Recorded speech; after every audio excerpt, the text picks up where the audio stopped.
found the second child this morning here at 47th Street in the area right behind me.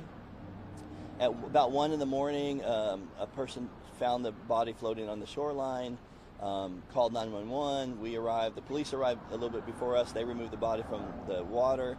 Medical examiner checked it, and then they transported it to the funeral home this morning.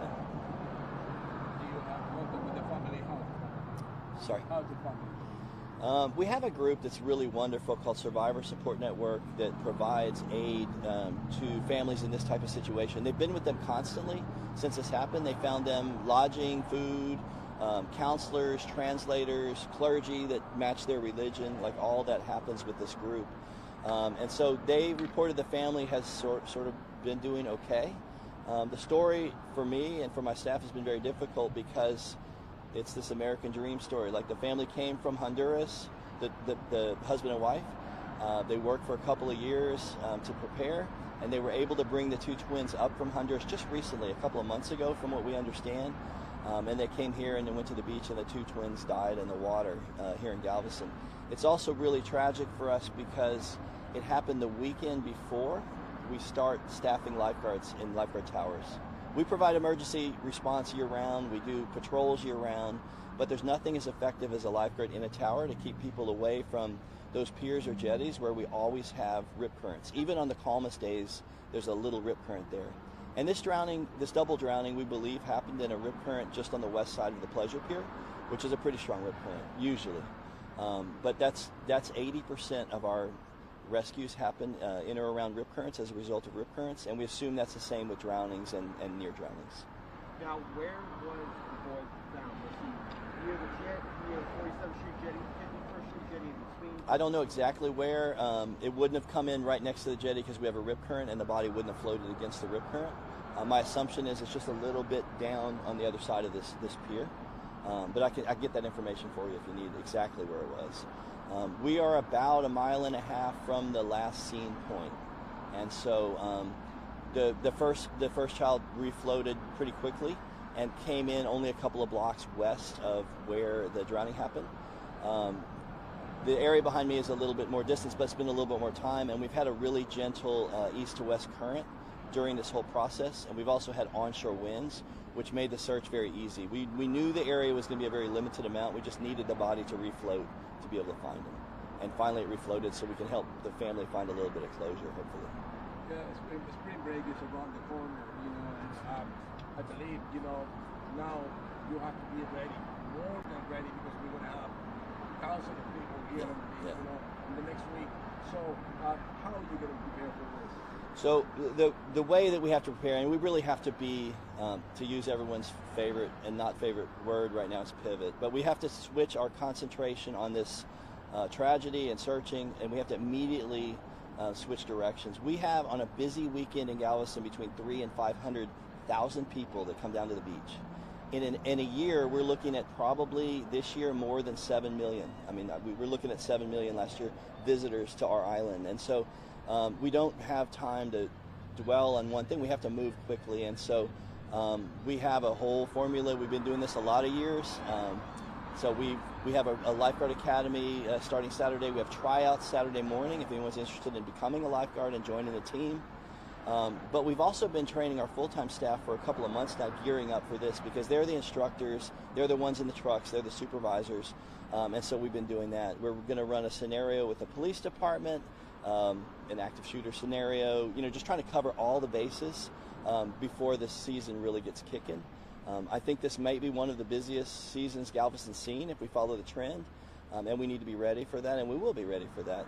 But it's important to remember that the lifeguards cover in stations about 9 miles of beach. We have 32 lifeguard towers. Although we patrol all 33 miles, we respond, anywhere, bay, waterway, or whatever. But there's nothing like a lifeguard in a tower to remind people to stay away from those dangerous areas and to give that local information. And so you want to swim by a lifeguard because they're going to remind you if your kids are getting too close to that rip current. They're going to be a source of information if you need a restaurant. But they're also going to be that extra layer of protection. You're going to take care of you, your family, your loved ones. That's your job. But the lifeguards provide an extra layer of protection and a whole nother layer of training if something goes bad. They can handle that. And they're tied into the whole network, not just with the the responding lifeguards and trucks who are much higher level of training, but also with police, fire, EMS, and Coast Guard, and all the other groups that are involved in this kind of activity of keeping people safe and getting them back home. Chief, you've talked about rip currents before many, many times, and a person will never know what it's like to be caught up in it. So can you describe to our viewers now, once again, what a rip current is and the signs of it so that they'll know not to fight against it, but to swim with it? Yeah, I don't think we can emphasize the dangers of rip current enough on the beach. And this is not just our beach, but beaches around the world. Rip currents are responsible for 80% of the rescues we make. Same thing nationally and same thing internationally. And so that rip current is the main danger we face when we go to the beach. So it's really important to know and understand what they are and know how to identify areas there might be. Any structure probably is going to have a strong rip current. Anything sticking out in the water, pier, jetty, or whatever, is going to have a rip current. A rip current is going to just be really a river, a narrow river that pulls out into the water. So that said, it's going to take sand with it. Knowing that, if you go into a rip current, it's probably going to be deep there. You probably won't feel anything pulling you because you're going to be moving with it, just like you're floating down the river. It's like tubing in New Braunfels or something like that. But you'll notice you're getting farther away from shore. What happens and why people drown usually in rip currents is they start trying to swim straight towards shore. Against the current, they panic, and then they choke on water and go under. Knowing that, all you have to do is float and relax. Call for help if you're able, don't worry about it if not, and go with the flow. And that current's probably going to take you out. You're going to hit something called a lateral longshore current that runs parallel to shore, and that'll take you out of that rip current, and the waves will knock you back in.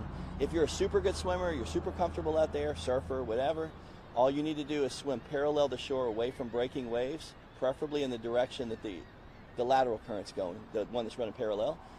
Once you hit breaking waves, they're only breaking because the water's shallow. They don't break in deep water. So you usually can stand up, and even if you can't, the waves will knock you back to shore. So really just two things to remember. Relax and float is one. If you're able, swim parallel to shore, and that'll take you out of that rip current.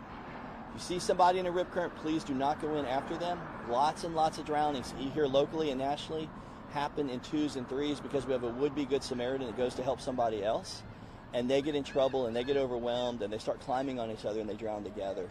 So what you want to do is extend something, throw something that floats. At the end of each of our jetties, we have a buoy box. Open that buoy box, grab that ring buoy out, grab the rope in your other hand, toss it to the person, pull them up on the rocks. Worst thing that happens in that case, they get a little bit cut up.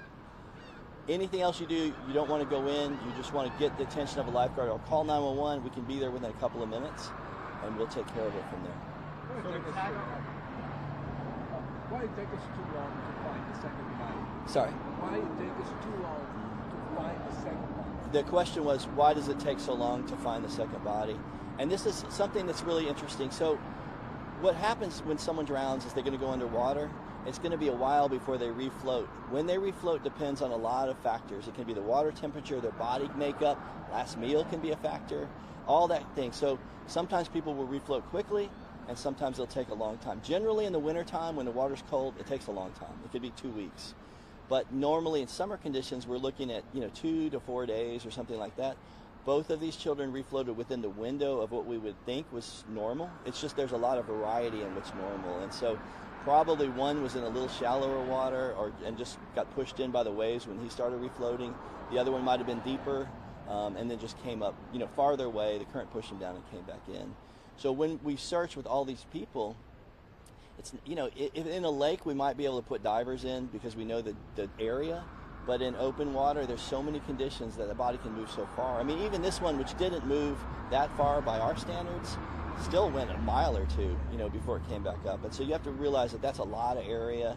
And so generally, sometimes we get lucky and they get snagged on, an area that's shallow or get pushed in by waves. Or sometimes we just have to wait till the ocean gives them back to us and do the best we can to be there, as quick as we can. We all want to find the body quickly because we know the family needs it, and that's really what this is about. It's not a rescue operation. We're not trying to save the person, but that poor family's sitting there not really knowing what happens until they find the body.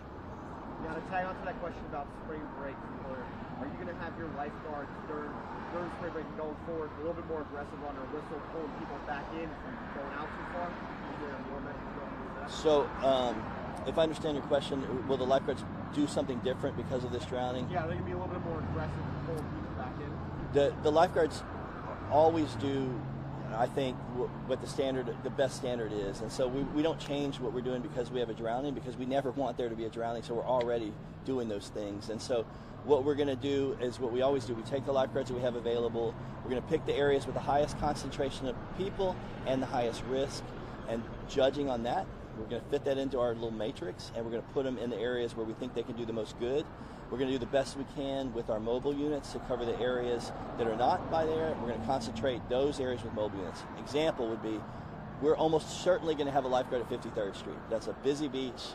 It's in an area with a lot of tourists, so that's an area where we're going to put somebody.